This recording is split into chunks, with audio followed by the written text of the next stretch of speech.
Well, a colleague of uh, of Bolaraz works in Indonesia with the Asia Evangelical Alliance, and he is here to give us some insight into what is going on there.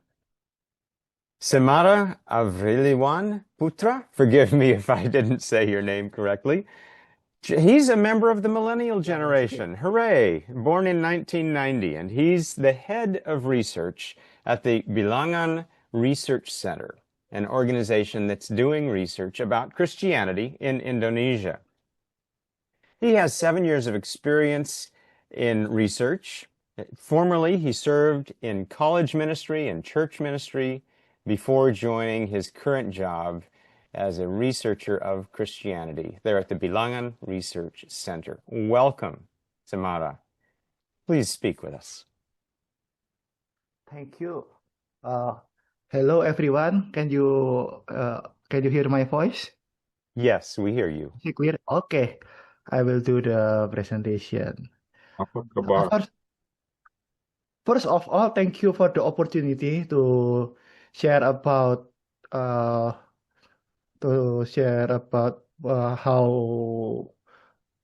research doing in Indonesia. I will represent Asia Evangelical Alliance and also the Bilangan Research Center too, because actually the research in AAA still just started in just 1 year.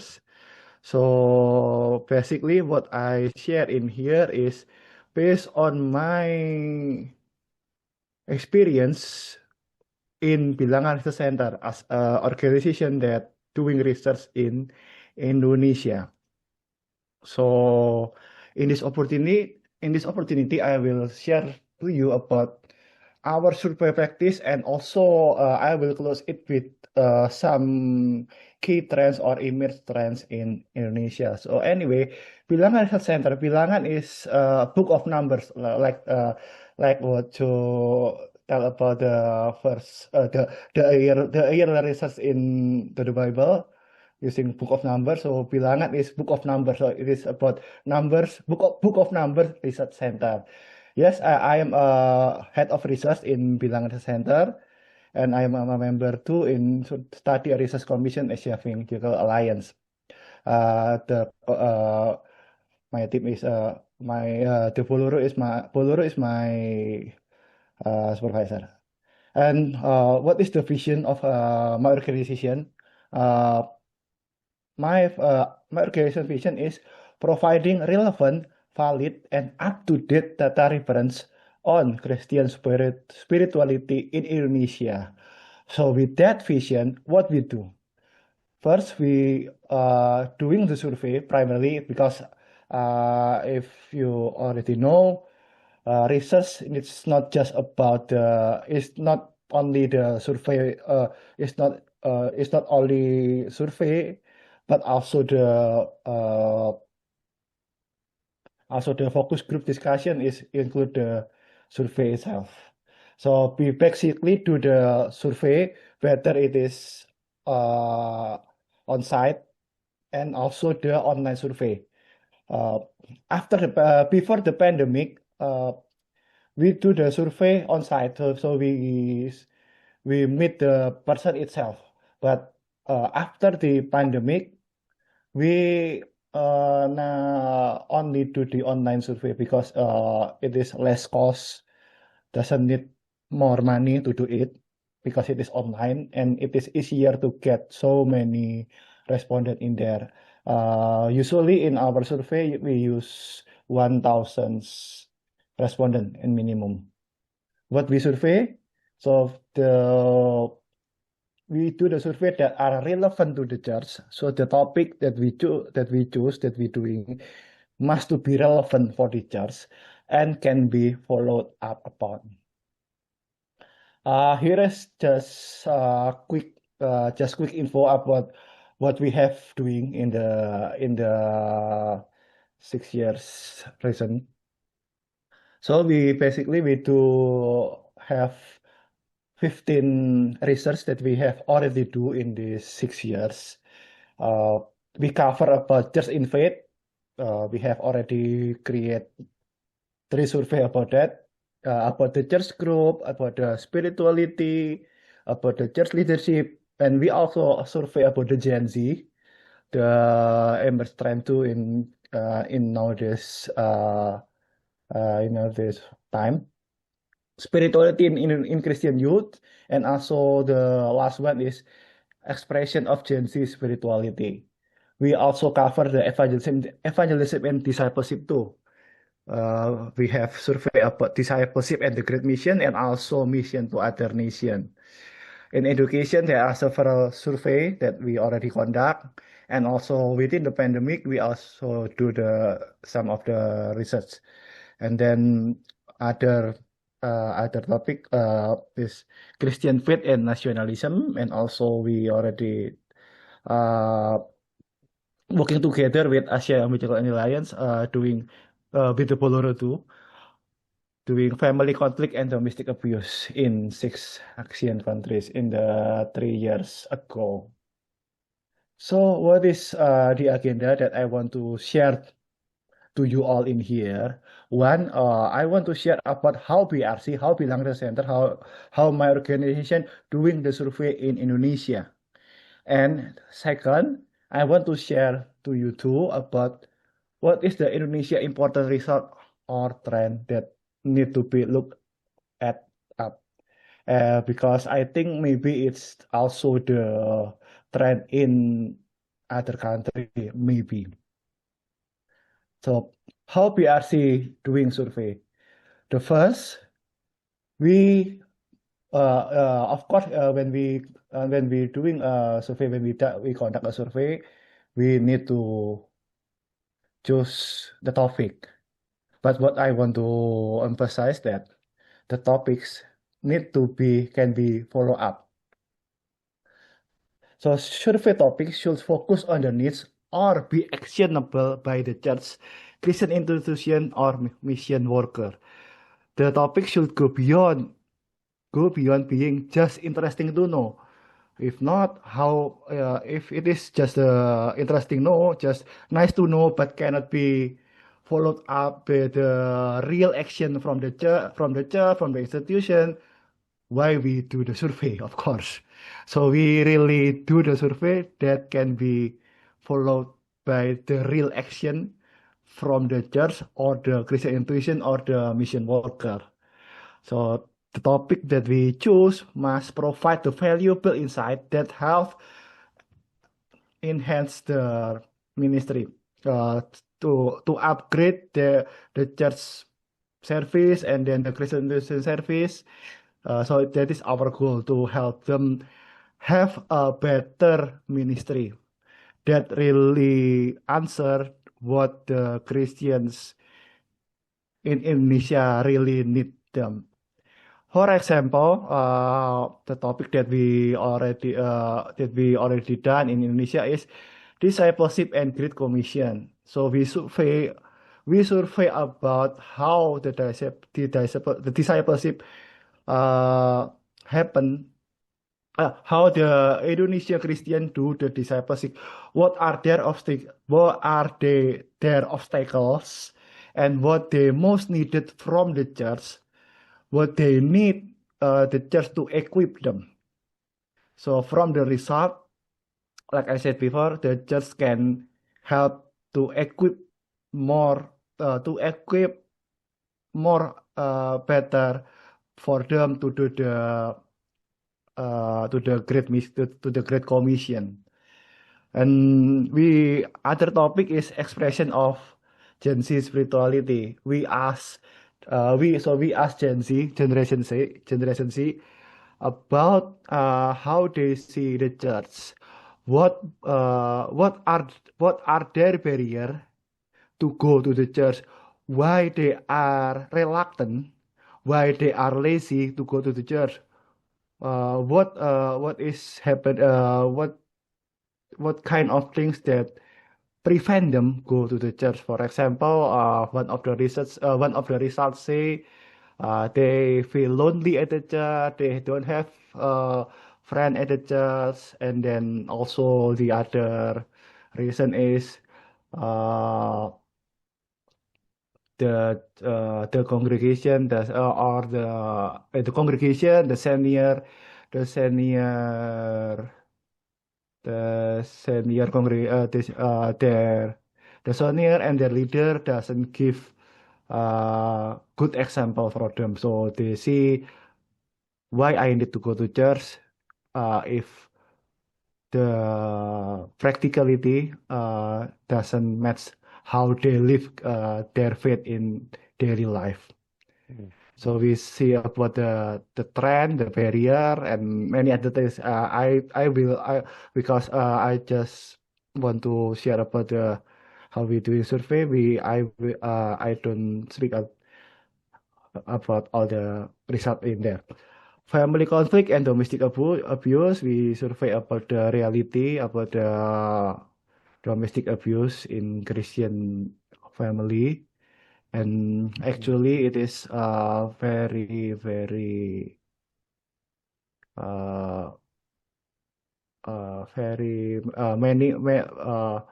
very high happening in Asia.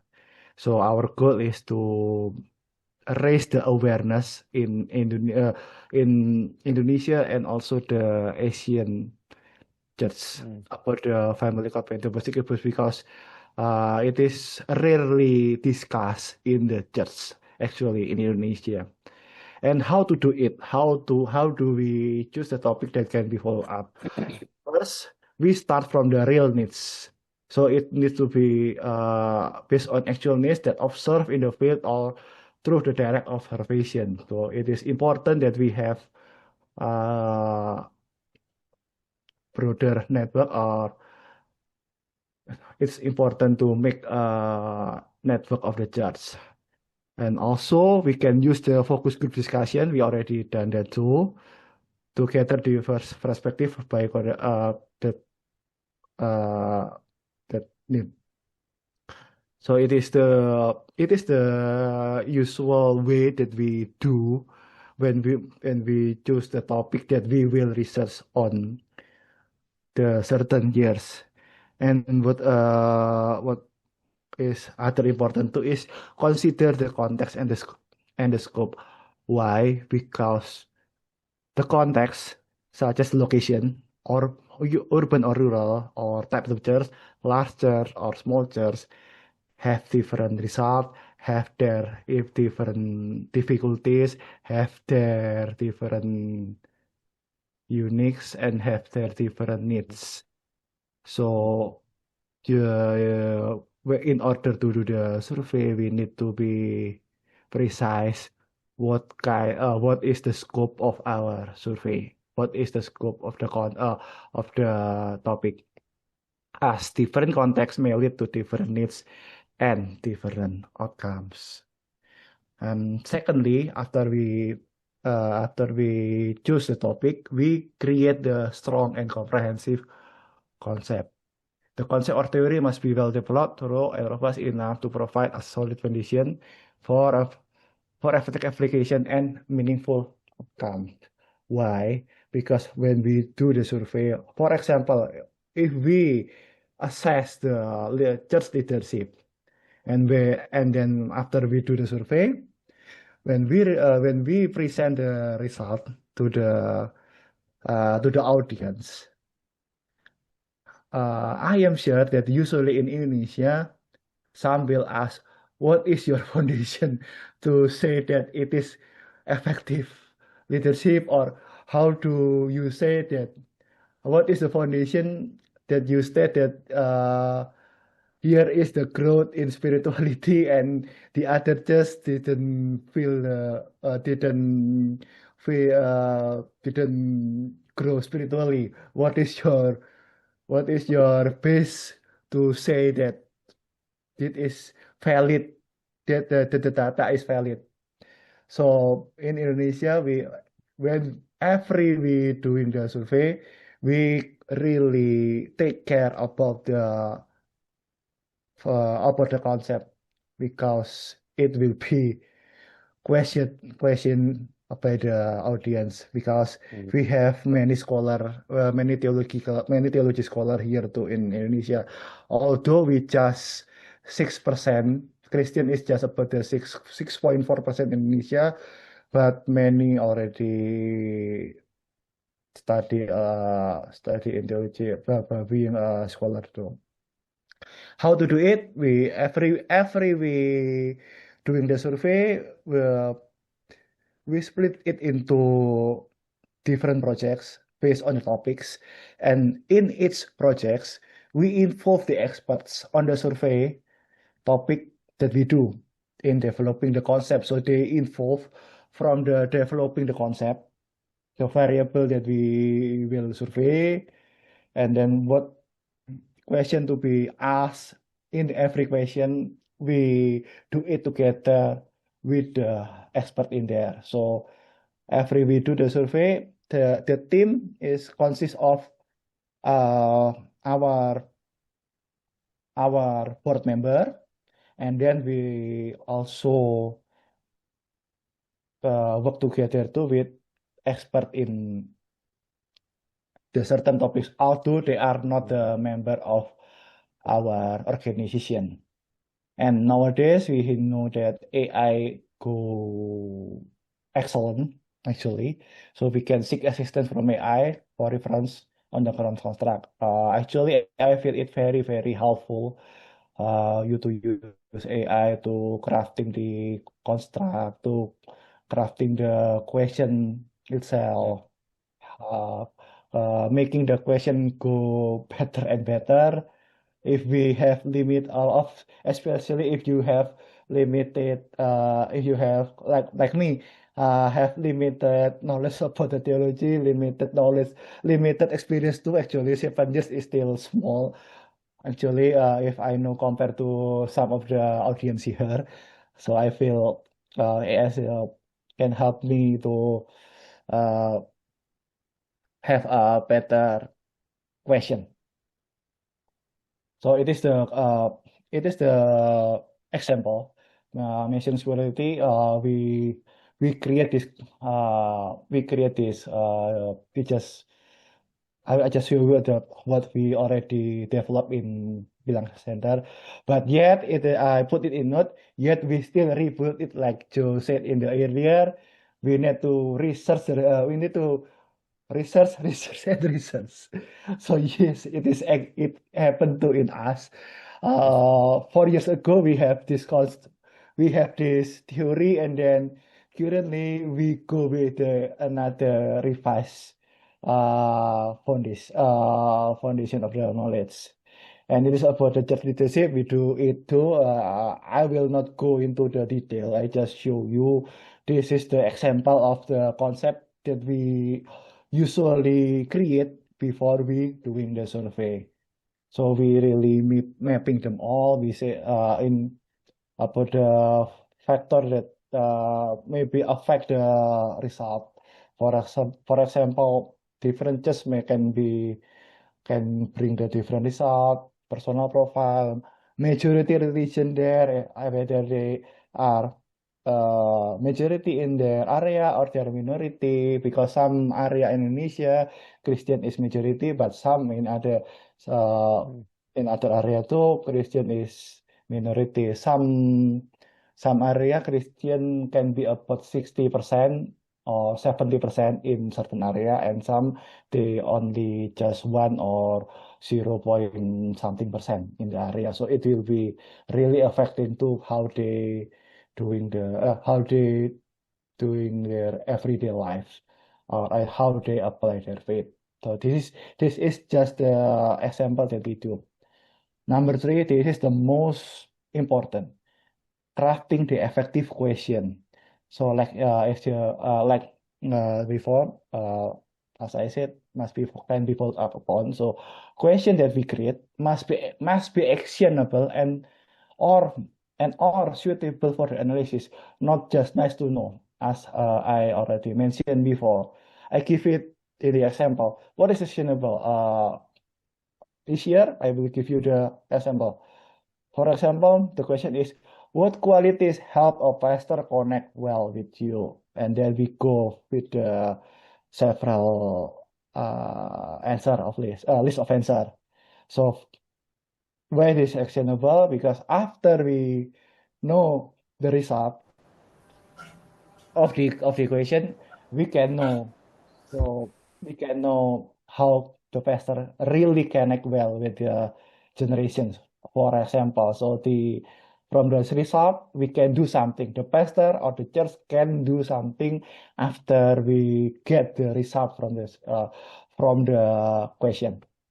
And second, suitable for analysis.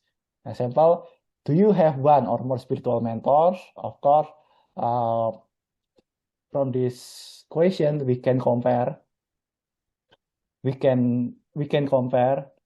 uh, whether what is the result or what is their spirituality, what is does the does the Gen Z grow in spirituality in if they have mentor compared to in the audience that we don't have mentors. We can compare whether actually does if they have spiritual mentor or not will affect to the in their spiritual group. So it is valuable for analysis. We compare, we do the cross step, yeah. Of course, we cross step whether the spirituality growth or whatever the question, and then we compare whether they have the mentor or not. The question that we prevent is, I put in red, that only nice to know. For example, what is your preferred time for personal Bible reading? I think it is no need to be questioned about because after we know the result, so what? Can we cannot do the church or the pastor cannot do everything, cannot do anything about the result. So Mhm. good. So we need to really make sure the question can be actionable, or the pastor or the mentor or something, or the mission worker can do something to upgrade their service. Secondly, question or statement must be as clear as possible. For example, have you ever experienced a turning point in your life that changed how you see yourself, your hope, or your relationship with God? It is clear question because Mhm. if we just ask the question, have you ever experienced a turning point in your life? People can interpret it into many variations. So the result will be biased. So Forgive me, Simara. Would you yeah, be able to wrap up complete in a couple of minutes, please? okay, I will speed up. After that, we need to maintain spirituality. What do you think is our calling as a children of God? Uh, we need to create the created answer, but we prevent to the normative one. Question the situation, I will skip it. But what I need to emphasize is we need to make sure that the respondent is proportionally represent the population. Proportionally represent the age, the economic level, the denomination, the region, and publish research start from seminars, live book, and social media. Uh, I will close with the last two slides. One of the result is one of the two churches in Indonesia. The primary reason for the increase in the congregation number is transfers from other churches. So maybe the number of the church increase, but actually they just moving another face to the another no, from another pole to another pole to other pole. So look like in Indonesia in some area look like the number of the church is growing, but actually it just the movement of the Christian from one church to the new church. Mhm. And second, there is the trend from communal to personal. I know in some of the country, some of the on in the global, it is the trend that some of them. I don't know whether you have already heard about. I am spiritual but not religious. It's happened in Indonesia too. Uh, this question that we ask. What do you think when you see brother, sister, or friend who only go to church once every 2 months but they often read the Bible and talk about it. There is the trend that we say that as long as they grow in character and faith, and also they meet and are touched by God, it is not a problem. This is the trend from 47% in the it's in college and university. Go younger, senior high school 56.8, and then junior high school 60.2%. So there is trend that attending Sunday service is not Mhm. important anymore. If you already have a Christian community and you read the Bible by yourself and discuss it. Yeah, Okay. this is the trend in Indonesia. Okay, I will close it Great. here. Thank you for the time. Thank you. That is most impressive. That's inspiring to see what Indonesia is doing through the Bilangan Research Center. Thank you. We'll be able to take a more careful look at some of those slides, I think, as we have that, and we hope to be able to make that available. Excellent. Thank you for being with us and sharing today.